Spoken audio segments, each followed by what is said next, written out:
A very warm welcome to all my viewers. I am Poonam, your Hindi teacher, and today we are going to study of chapter 3, class 6. बच्चों, आज हम हिंदी ज्ञान सागर पाठ 3 पाठ का नाम है बरसते जल के रूप अनेक पढ़ने जा रहे हैं। इसके लेखक हैं श्री शिव शंकर जी। इन्होंने इस पाठ के माध्यम से दादाजी और बच्चों के वार्तालाप जल के अनेक रूपों के बारे में बताया है। पहले हम इस पाठ का सारांश जानेंगे, फिर पाठ को पढ़ेंगे, उसके बाद उसके प्रश्नोत्तर करेंगे। तो पहले आइए हम देखते हैं इसका सारांश क्या है। एक दिन की बात है, आकाश में काले काले बादल छाए हुए थे। ठंडी ठंडी हवा चल रही थी। मौसम बहुत सुहावना था। राघव, परनीत, जफर और अमन चारों दोस्त आपस में मिलकर खेल रहे थे। दूर से अमन के दादाजी देखकर बहुत खुश हो रहे थे। क्यों खुश हो रहे थे? कि बच्चे आपस में मिलजुल कर खेल रहे हैं। अचानक बिजली चमकने लगती है ना, और बादल भी गरजने लगता है। दादाजी ने हाथ हिलाते हुए यानी इशारा करते हुए बच्चों को वापस बुलाते हैं। अमन और उसके साथियों के साथ आ ही रहा था कि राघव के गाल पर कुछ टप से गिरा। राघव बोला, अरे यह गोली सा क्या है? दादाजी टप से बोले, बच्चों जल्दी चलो, ओले पड़ रहे हैं। सभी बच्चे दादाजी के साथ बरामदे में गए। दादाजी वहां जाकर चश्मे उतारा और मेज़ पर अपने चश्मे को रख देते हैं और बच्चों के साथ बैठकर और बातें करने लगते हैं। हाँ, बरामदे में दादाजी क्या करते हैं कि बच्चों के साथ बैठ के और बातें करने लगते हैं। थोड़ी ही देर में बरामदे के बाहर ओले का ढेर लग गया। राघव ने पूछा, दादाजी यह ओले क्या है? दादाजी ने कहा, आज तुमने बहुत अच्छा प्रश्न हमसे पूछा है। ओले भी जल का ही एक रूप है बेटा। आज मैं तुम लोगों को बरसते जल के अनेक रूप के बारे में बताऊंगा, है ना। वायुमंडल में विद्यमान जल की बूंदें झटके से उछलकर ऊपर चली जाती है। ऊपर की हवा अधिक ठंड होने के कारण वह ओले का रूप धारण कर लेती है। इसी प्रकार हवा की झोंके इन्हें और ऊपर उछाल देती है। अब इन पर बर्फ की और परतें जम जाती हैं और भारी होने के कारण वो क्या होता है कि नीचे गिरने लगती हैं। इन्हीं को ओले कहते हैं, है ना। बच्चे बोले, वाह दादाजी, मुझे तो ये सब पता ही नहीं था। सभी बच्चे बहुत खुश थे। दादाजी ने बच्चों से पूछा, क्या तुम लोगों को पाला के बारे में पता है? बच्चे बोले, दादाजी ये पाला क्या है? दादाजी बोले, सर्दियों में तुम लोगों ने देखा होगा खेतों में सुबह सुबह बर्फ की एक चादर सी दिखाई देती है, यही पाला है। जब ठंड अधिक पड़ने लगती है तब हवा में मौजूद ठंड जम जाती है और बर्फ की चादर के रूप में दिखाई देता है। वाह दादाजी, यह भी एक जल का ही रूप है। दादाजी ने कहा, हाँ बेटा, जल जीवन तो है ही, इसके रूप भी अनेक हैं, है ना। इतने में अमन दादाजी के लिए चाय और अपने दोस्तों के लिए गर्मा गर्म पकौड़े लाया। सभी बच्चे बहुत खुश थे। क्यों खुश थे? क्योंकि दादाजी के पास उनके बहुत सारे सवालों के जवाब थे। इतने में परमीत बोला, दादाजी पहाड़ पर जो बर्फ़ गिरती हैं उनके बारे में बताइए।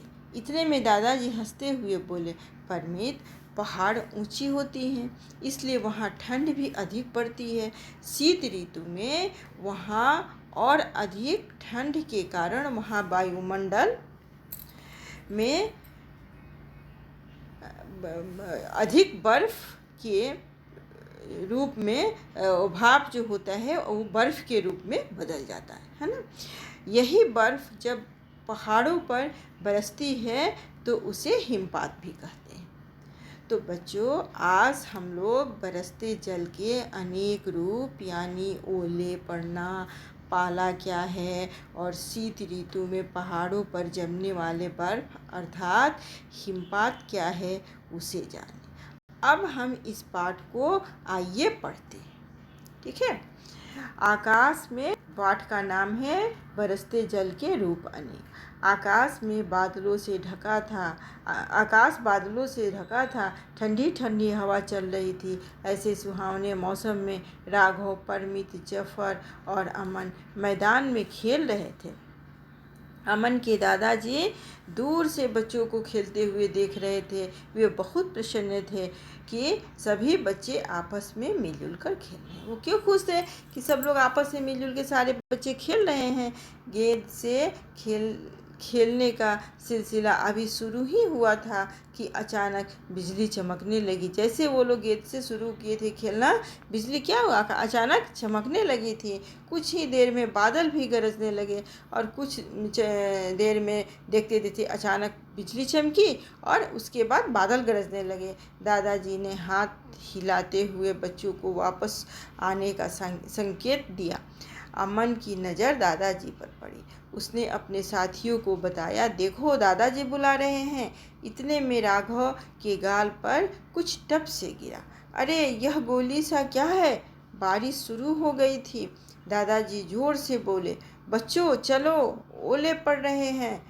अमन, राघव, परमित और जफर सिर पर हाथ रखे अमन के घर की ओर दौड़ पड़े। दादाजी ने चश्मा उतारा और वे बरामदे में ही अपनी आराम कुर्सी पर बैठ गए। दादाजी बोले, बच्चों आज बहुत दिन बाद ओले पड़े हैं। अच्छा हुआ तुम सब चले आए, नहीं तो सिर पर टपाटप होती। अब बच्चे दादाजी की बात सुनकर खिलखिलाकर हंसने लगे। क्यों हंसने लगे बच्चे दादाजी की बात सुन के? कि दादाजी ने ऐसा बात बोला कि वो बच्चे हंसने, टपाटप का जो अब वो लोग शब्द, नया शब्द उन लोगों के लिए था, इसलिए वो लोग हंसने लगे। देखते ही देखते बरामदे के आगे पर खुला स्थान ओले से भर गया। जो बरामदे के आगे जो खुला जगह था वो देखते देखते ओले से भर गया। राघव ने दादाजी से पूछा, दादाजी ये ओले क्या होते हैं? दादाजी मुस्कुराए और बोले, बच्चों वायुमंडल में विद्यमान जल की बूंदें झटके से उछलकर ऊपर चली जाती हैं, है ना, और ऊपर की हवा बहुत ठंडी होती हैं।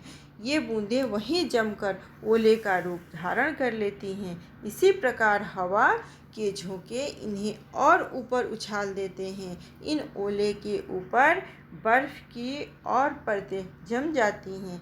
कुछ भारी होने के कारण ये क्या होता है, क्योंकि भारी हो जाते हैं तो ये ओले जो होते हैं नीचे की ओर गिरने लगते हैं। वाह दादाजी, मुझे तो यह मालूम ही नहीं था। सभी बच्चे बहुत खुश थे। बच्चे बोले कि वाह दादाजी, ये तो हम लोगों को पता ही नहीं था। और सभी बच्चे बहुत खुश थे। दादाजी ने बच्चों से पूछा, क्या तुमने पाला पड़ता देखा है? पाला? सभी बच्चे एक साथ बोले। दादाजी ने कहा, सर्दियों में तुमने देखा होगा कि खेतों में सुबह सुबह बर्फ की एक चादर सी दिखाई देती है ना? यही क्या है? पाला है। जब ठंड अधिक पड़ने लगती है तब हवा में मौजूद भाप जब जम जाती है और बर्फ की चादर के रूप में दिखाई पड़ती है। वाह दादाजी वाह, यह भी जल का ही एक रूप है। बच्चे क्या बोलते, खुश होकर बोले कि वाह दादाजी, ये भी जल के ही एक रूप है। दादाजी ने समझाया कि जब जल जीवन तो है ही, इसके रूप भी अनेक है बेटा। इतने में अमन दादाजी के लिए चाय ले आया और दोस्तों के लिए गर्मा गर्म पकौड़े लेके घर से अंदर से लेके आया और बरामदे में रखा। चारों बच्चे खुश थे क्योंकि दादाजी के पास उनके बहुत से सवालों के जवाब थे। परमित ने कहा, दादाजी पहाड़ों पर जो बर्फ़ गिरती हैं उसके बारे में भी कुछ बताइए। दादाजी यह सुनकर मुस्कुराए। दादाजी ने कहा, परमीत, पहाड़ ऊंचाई पर होते हैं, ये तो सबको पता है कि पहाड़ ऊंचाई पे होती हैं। न तो वहाँ ठंड भी अधिक पड़ती है। शीत ऋतु में और अधिक ठंड के कारण वहाँ के वायुमंडल में भाप बर्फ के रूप में बदल जाती है। क्योंकि अधिक ठंड पड़ने की, ऊंचाई पे अधिक जब ठंड पड़ती है तो वहाँ के जो भाप है वो बर्फ के रूप में परिवर्तित हो जाते हैं, बदल जाते हैं वायुमंडल में। यही बर्फ जब पहाड़ों पर बरसती हैं तो इसे हिमपात भी कहते हैं। यही जब पहाड़ों पे बरसती हैं तो हिमपात इनको कहते हैं, ये हिमपात के नाम से जाने जाते हैं। अब ओले पड़ना बंद हो गया था, हल्की फुहार सी पड़ रही थी। बच्चे ऐसे सुहावने मौसम में मज़े से पकौड़े खा रहे थे और बूंदों की ताल के संग उनका मन मयूर नाच रहा था। बच्चे जो थे काफ़ी खुश थे और ये अपना उनके साथ बारिश की बूंद के साथ अपना वो खुशी दादाजी के साथ मना रहे थे। तो बच्चों, अब हम इस पाठ को पढ़ लिए, ठीक है। अब आगे हम अगले वीडियो में इसके प्रश्न उत्तर हम लोग करेंगे। इसके पहले आप लोग आज इस पाठ को पढ़ेंगे, इसके सारांश को भी ध्यान में लाएंगे और पाठ को पढ़ते हुए और रखेंगे। फिर अगले वीडियो में हम लोग इसका प्रश्न उत्तर करेंगे। धन्यवाद।